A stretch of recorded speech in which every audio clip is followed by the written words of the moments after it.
정보아의 말은 준비된 대사처럼 단정했습니다. 나랑 결혼해요. 단정한 말투만큼 제안도 분명했습니다. 순정이 아니라 계약을 전제로 한 거래였습니다. 처음 지역은 고개를 저었습니다. 이유를 말할 필요도 없었습니다. 사랑이 아닌 결혼에는 그에게 남겨둘 자리가 없었습니다. 하지만 그 고개는 오래 고집을 부리지 못했습니다. 현관에 놓인 구두에 다른 굽, 식탁에 놓였다 치워지는 이력서, 새벽마다 깨어있는 아버지의 등. 그의 눈앞에서 집안의 현실이 날마다 조금씩 무너지고 있었습니다. 그날 밤 마침내 가족이 한자리에 앉았습니다. 지역은 잠깐 입술을 깨물고는 물잔을 내려놓았습니다. 결혼하겠습니다. 잠깐, 아주 잠깐의 침묵이 있었습니다. 그리고 터져나온 건 환호가 아니라 당혹이었습니다. 누구도 그의 속내를 단번에 읽을 수 없었습니다. 축하의 말들은 어딘가 굳어 있었고 웃음은 피곤한 사람의 미소처럼 금방 지워졌습니다. 이 가족들의 복잡한 반응. 상철은 숟가락을 내려놓고 아들의 얼굴을 오랫동안 바라보았습니다. 이제야 철이 드는구나. 말은 그렇게 했지만 목소리 끝에는 설명하기 힘든 불안이 걸려 있었습니다. 가족의 어른은 축하를 먼저 말해야 한다고 배운 사람. 그러나 가슴 어딘가에서 조그만 경보음이 울리고 있었습니다. 다정은 미소를 놓지 않았습니다. 잘했다. 잘한 거야. 지화는 형의 눈을 똑바로 바라보았습니다. 진심이야? 내 마음이 맞아? 지역은 대답 대신 물을 한 모금 더 삼켰습니다. 깔끔한 대답이 나오지 않는 질문들이 있습니다. 그건 대답의 문제가 아니라 마음의 문제였기 때문입니다. 수빈은 휴대폰 카메라를 꺼진 채로 들어 올렸다 내렸습니다. 브이로그에선 우리 오빠 결혼해요라고 말할 수 있었습니다. 하지만 화면 밖에서는 뭔가 이상하다는 직감이 먼저 말을 걸어왔습니다. 당혹감이 집 안 가득했습니다. 그 시각 은호는 카페 한쪽 테이블에서 도면을 펼쳐두고 있었습니다. 고성이가 조용히 앉아 잔을 내려놓았습니다. 내 카페 분위기 참 따뜻하더라. 우리 사무실 인테리어 프로젝트를 맡아줬으면 해. 비용은 내가 감당 못할 만큼 줄 거야. 제안은 과했다기보다 목적이 분명했습니다. 은호는 잠깐 웃었습니다. 저한테 너무 큰일일지도 몰라요. 성희는 바로 고개를 저었습니다. 아니야, 내 손끝은 그런 사무실을 견딜 수 있어. 그때 은호의 휴대폰이 진동했습니다. 짧은 뉴스 알림. 이지혁 깜짝 결혼 소식. 문장의 조합은 단순했지만 그 단순함이 그녀의 마음을 무너뜨렸습니다. 손끝에서 연필이 뚝 부러졌습니다. 은호는 황급히 자를 정리하고 카페 문을 잠갔습니다. 닫힌 셔터 안쪽에서 숨소리만이 작은 소금을 뿌리듯 허공에 흩뿌려졌습니다. 유리 건너편 성희의 눈빛이 아주 잠깐 흔들렸습니다. 곧 원래의 따뜻한 표정으로 돌아왔습니다. 이제부터가 시작이야. 내가 왜 우리 곁에서 멀어질 수 없는지 곧 알게 되겠지. 그 말은 소리 없이 그러나 분명하게 공간을 울렸습니다. 밤이 조금 더 깊어졌을 때 성재는 낡은 단골 술집에서 지역을 마주했습니다. 잔을 부딪히는 소리 대신 말이 먼저 흔들렸습니다. 넌 은호 마음을 모르는 거야? 아니면 알면서 이러는 거야? 지역은 술을 한 모금 삼키고 시선을 돌렸습니다. 그게 지금 중요한가? 짧은 대답은 방어였고 그 방어가 성재의 속을 더 뜨겁게 만들었습니다. 둘의 사이에 오래 쌓아 올린 우정이 있었습니다. 그러나 그 우정은 지금 한 여자를 두고 다른 방향을 바라보기 시작했습니다. 성재는 그 밤 끝내 큰 소리를 치지 않았습니다. 소리를 지르면 마음이 가벼워질 줄 알았지만 그는 알고 있었습니다. 소리보다 무거운 건 책임이라는 것을. 술집 문 앞에서 성재는 겨우 한 문장을 남겼습니다. 나는 그녀가 울지 않았으면 좋겠다. 지역은 대답하지 않았습니다. 둘 사이로 밤 공기가 지나갔고 그 공기는 오래도록 차갑게 남았습니다. 누군가 이미 영라의 작업실로 들어왔습니다. 몸싸움이 있었고 누군가 도망쳤고 남겨진 것은 공포의 잔상이었습니다. 그 다음날 경찰의 말은 간단했습니다. 증거가 불충분합니다. 사실일 수도 있었습니다. 하지만 불충분이라는 말은 때때로 사람을 더 깊은 고립으로 밀었습니다. 영란은 작업실에 혼자 서 있었습니다. 철제 문틀의 스크래치, 꺾인 이젤, 바닥에 남은 낯선 흙먼지. 새로운 쪽지는 살얼음처럼 문틈으로 밀려 들어왔습니다. 내 그림보다 내가 더 궁금해. 문장은 짧았고 짧아서 더 섬뜩했습니다. 지화는 그날부터 그림자처럼 붙어 다녔습니다.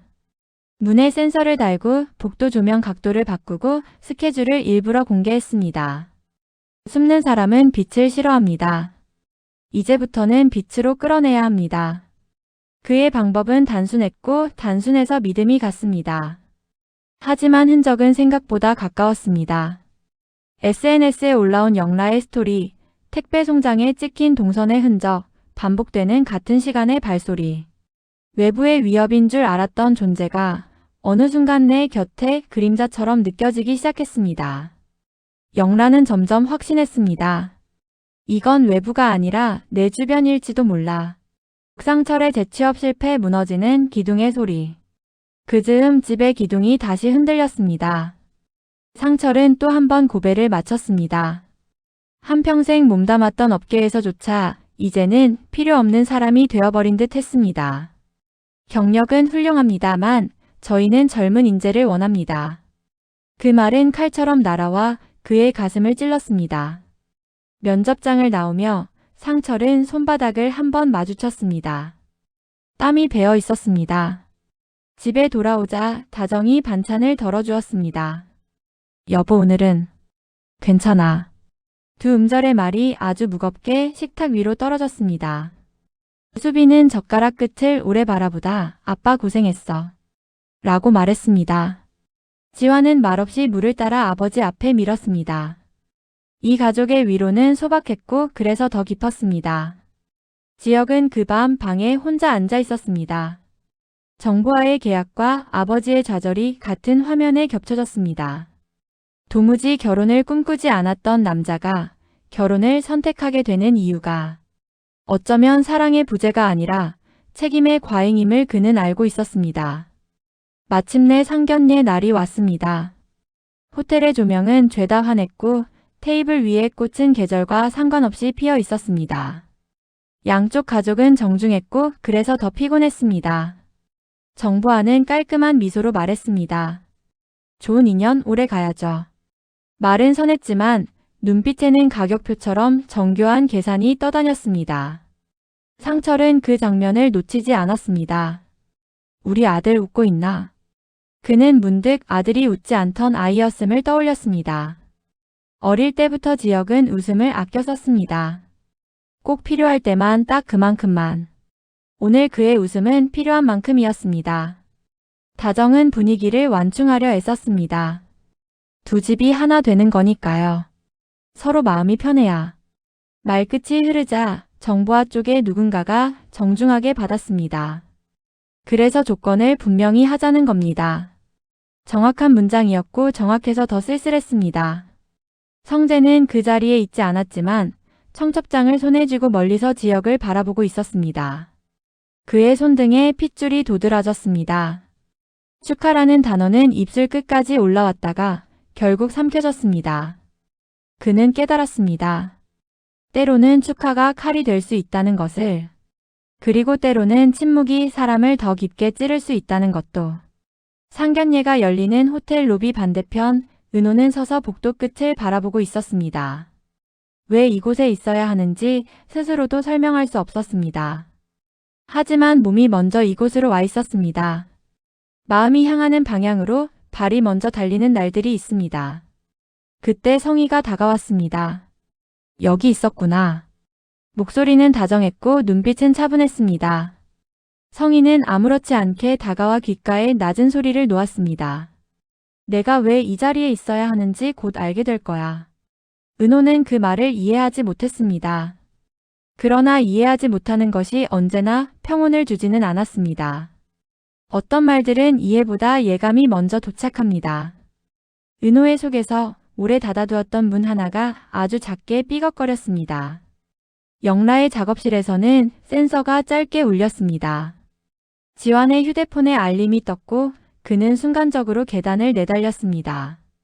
복도 끝 아무도 서 있지 않았습니다. 그런데 문 아래로 하얀 종이가 한 장 밀려 들어왔습니다. 다음에는 더 가까이. 글씨는 이전보다 더 단정했고 획의 끝이 길었습니다. 기다림의 모양이었습니다. 상철은 불 꺼진 거실에서 소파 끝에 앉아 있었습니다. 오늘 하루를 자꾸 되감다가 결국 멈췄습니다. 다정이 물컵을 들고 와 옆에 앉았습니다. 둘은 말을 하지 않았습니다. 함께 있는 침묵이 말보다 큰 날이 있었습니다. 지혁은 창문에 비친 자신의 얼굴을 오랫동안 바라보았습니다. 결혼을 말한 사람이 자신이 맞는지 묻고 또 물었습니다. 스스로에게 한 질문은 쉽게 끝나지 않았습니다. 그는 결국 휴대폰을 들어 올렸다가 다시 내려놓았습니다. 보내지 못한 문장은 오늘도 마음속에만 저장되었습니다. 성재는 밤늦게 카페 앞을 지났습니다. 셔터는 내려와 있었고 불빛은 없었습니다. 그는 잠깐 멈춰서서 아무 말도 하지 않고 고개만 끄덕였습니다. 내일도 서 있을게.